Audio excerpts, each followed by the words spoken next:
Bonjour à tous, pour bien enchaîner avec la vidéo sur Ryan Gosling, on va parler de First Man et j'espère que ça vous plaira.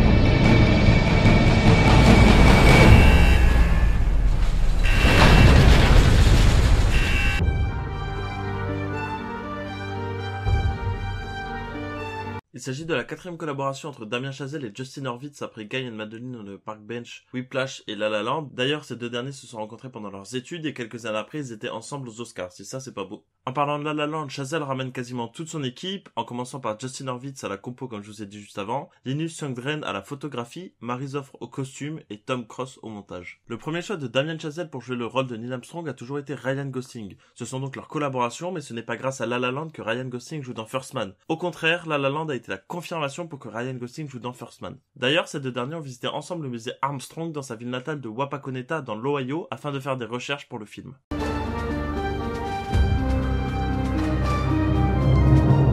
Il s'agit du premier film de Damien Chazelle où il n'a pas écrit le script et aussi du premier film qui n'est pas basé sur la musique. John Bernthal aurait dû jouer dans le film mais l'a abandonné en raison de conflits d'horaire et il a été remplacé par Christopher Abbott. D'ailleurs, Clint Eastwood allait à l'origine réaliser le film et il n'y a rien d'étonnant quand on connaît son amour pour les biopics et le patriotisme américain. Ceci étant dit, Steven Spielberg est un producteur exécutif du film.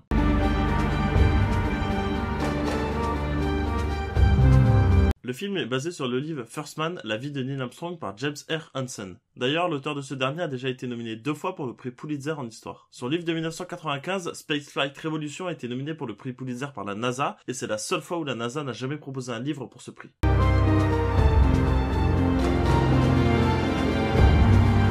Une partie du film a été filmée avec des caméras IMAX 70 mm, ce qui a contribué à augmenter le rapport hauteur-largeur lors de certaines séquences, notamment celles dans l'espace et celles sur la Lune. Malheureusement, Universal a décidé de ne produire aucune impression complète du film pour la distribution. Cependant, le film a eu le droit à un teasing de 4 minutes en IMAX juste devant Mission Impossible Fallout. C'est seulement la deuxième fois qu'un film d'Universal a le droit à un teasing de 4 minutes en IMAX, et la première fois c'était pour la réédition 3D de Jurassic Park qui était passée juste avant Le Monde Fantastique 2, un film de Disney. Par contre, il s'agit du premier film Universal Pictures à utiliser des caméras IMAX.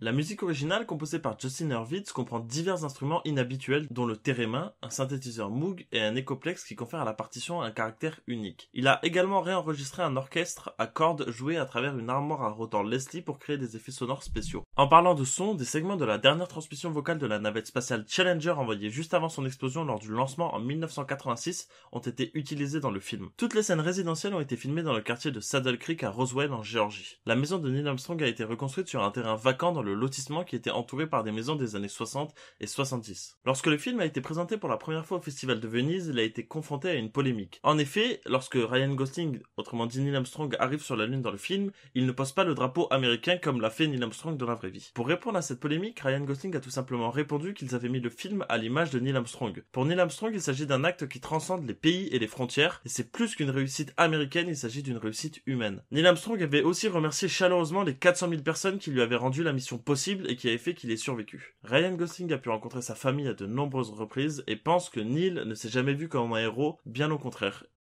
Bon, cette vidéo a été plutôt courte, je vous remercie de l'avoir regardée. La semaine prochaine c'est Halloween et là on a pas mal de trucs à dire, j'espère que cette vidéo aussi vous plaira. Je vous dis à la semaine prochaine.